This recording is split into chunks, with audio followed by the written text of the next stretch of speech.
Gunakan headsetmu, nyalakan hotspot temanmu, gaskeun. Assalamualaikum Mbak Boto, baik bertemu lagi dengan saya. Di video kali ini saya akan membahas jalanan nanti ya pertandingan antara Persib Bandung melawan PSM atau Maung Bandung melawan Juku Eja. Bandung melawan Ujung Pandang. Ya, jadi di pertandingan nanti adalah pertandingan yang cukup krusial buat semua tim karena menjelang akhir putaran pertama tentu semua ingin mengamankan posisi. Jadi terlihat di mana nih di akhir putaran pertama setiap tim pasti ingin tahu kelemahan, kelebihan, kekurangan ataupun hasil yang sudah didapat bisa dijadikan evaluasi untuk di putaran kedua. Persib sementara ini ada di papan atas sedangkan PSM ada di papan bawah ya. Selisih poinnya juga cukup jauh. Kemudian kalau lihat kedua tim nilai pasarnya juga cukup dekat sih. Kemana? 75% lah untuk menyamai Persib di 100% gitu, nggak terlalu jauh lah. Tapi sepak bola ya bukan hanya dinilai dari nilai kontrak pemain atau nilai pasar pemain secara keseluruhan ya. Kita bahas dulu performa kedua tim pada saat menjelang akhir pertandingan. Untuk PSM lah. Yang harus diwaspadai Persib adalah PSM selalu bermain menggunakan sisi lebar lapangan. Sayap mereka kiri kanan semuanya selalu bermain aktif ya. Ujungnya memang di titik penalti ada crossing, ada cutback, ada cut inside-nya, maksudnya ujungnya tuh crossingnya dari sayap, cutbacknya dari sayap, semuanya diselesaikan di titik penalti. Tapi yang paling berbahaya kadang memulai serangan itu dari sektor sayap yang harus ditutup, jalur crossingnya, jalur cutbacknya, bahkan jalur cut inside-nya untuk melakukan syuting langsung ke gawang Persib itu harus dilakukan oleh Persib. Ya kalau nanti Kakang, Eliano atau Putros bermain, semoga mereka bisa menutup sayap-sayap pergerakan dari para pemain PSM. Ya seperti yang saya ungkapkan tadi, melalui sayap mereka PSM itu bisa melakukan crossing. Bisa menusuk ke dalam, kemudian melakukan cutback atau mereka membuat peluang sendiri dengan melakukan cut inside. Jadi masuk ke dalam, kemudian melakukan shooting dari sektor sayap. Setelah masuk ke dalam, melakukan shooting. Nah, hal-hal seperti itu sering terjadi, sering dilakukan oleh para pemain PSM Makassar. Dari gelandang ke sayap, dari direct pemain belakang ke sayap. Rata-rata selalu seperti itu. Selalu seperti itu. Ya, walaupun ada variasi lain, ya namanya juga sepak bola dinamis, nggak kaku, sayap terus, nggak seperti itu ya. Strategi mungkin mengharuskan pemain bermain ke sayap, tapi taktik bisa merubahnya pada saat permainan di lapangan. Taktik itu lebih dinamis daripada strategi. Nah, kemudian apa nih kelemahan PSM? Ternyata PSM selain jago di sayap, mereka juga punya kelemahan pada saat transisi negatif.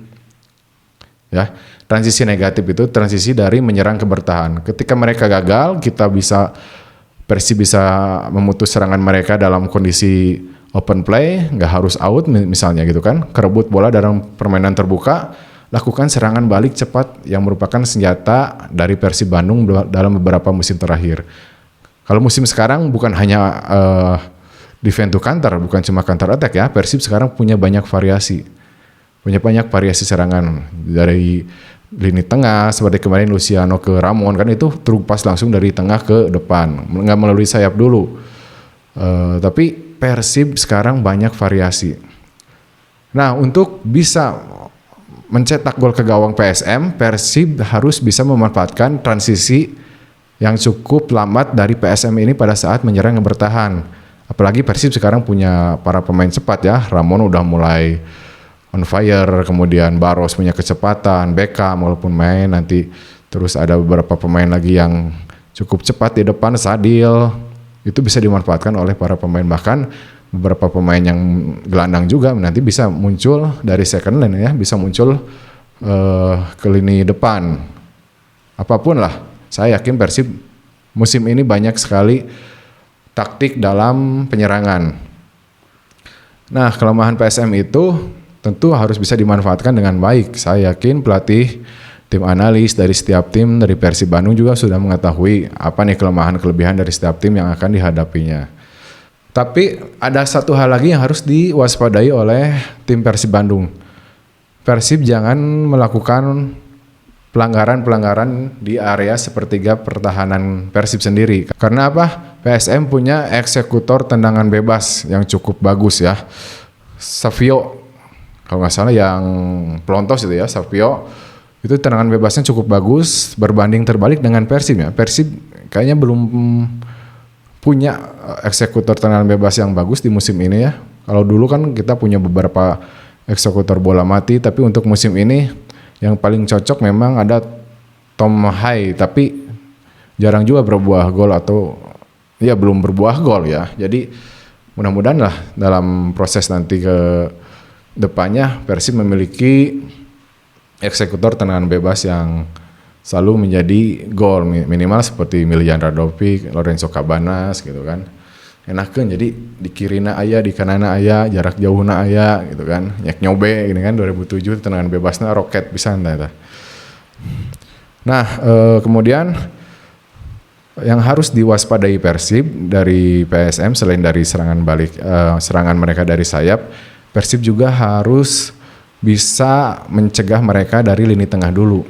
Nah, Ramon kita udah tahu semua udah sayang Ramon. Jadi Ramon itu benar-benar bisa membantu pertahanan walaupun dia dimainkan di nomor 9.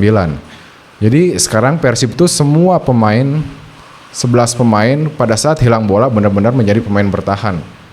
Mereka kompak bareng-bareng untuk menjadi pemain bertahan dari mulai lini depan, tengah sampai belakang. Nah itu salah satu kelebihan Persib musim ini. Kelebihan Persib musim ini adalah organisasi pertahanan yang bagus. Ya, semua ikut bertahan, Beckham, bahkan Berginho dulu pada saat main di sayap ikut ke belakang. Ya sering kita bahas apakah itu ditugaskan untuk mengcover Kakang pada saat Kakang dimainkan di babak pertama ya. Karena sekarang Kakang udah harus main lagi ya, Persib harus udah dibolehkan memainkan pemain U23 lagi karena Kakang dan Robi udah nggak dipanggil timnas lagi. Kalau kemarin kan kenapa Kakang Robi nggak harus dimainkan karena mereka bermain untuk timnas. Nah sekarang kalau menurut saya nggak jadi masalah juga, kemarin pada saat Kakang bermain di pertandingan terakhir bermain cukup bagus juga ya. Terus sedikit lah kita bahas, tapi kesimpulan dulu ya. Kesimpulan nanti Persib harus mewaspadai permainan sayap PSM, tapi Persib juga punya celah untuk mencetak gol ke gawang PSM karena PSM memiliki transisi bertahan yang nggak cukup bagus, yang lambat artinya ya. Jadi transisi cepat Persib bisa dimanfaatkan baik untuk menjebol gawang PSM. Nah sedikit ke luar pembahasan, kemarin ramai ya tentang Barba kan. Ada media Italia yang katanya di Twitter lah gitu menulis kepindahan Barba, tapi mudah-mudahan itu enggak dan memang hoax ya. Kayaknya Barba tetap bertahan dengan Persib hingga akhir musim. Ya tentu bukan hanya akhir musim, beberapa musim ke depan dengan usianya yang masih bagus kita berharap Barba. Terus kemudian yang lagi rame sekarang Martin Paes ya, Paes Hayam ya. Jeung Kadu mending mana?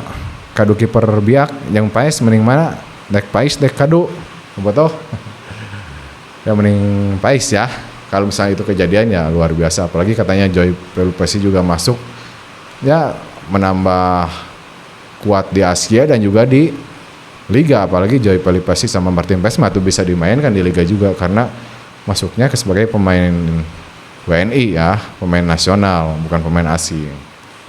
Jadi kita berharap semua rumor itu menjadi kenyataan dan semoga Persib bisa meraih juara untuk ketiga kalinya secara berturut-turut dan itu akan sulit disamai oleh tim manapun.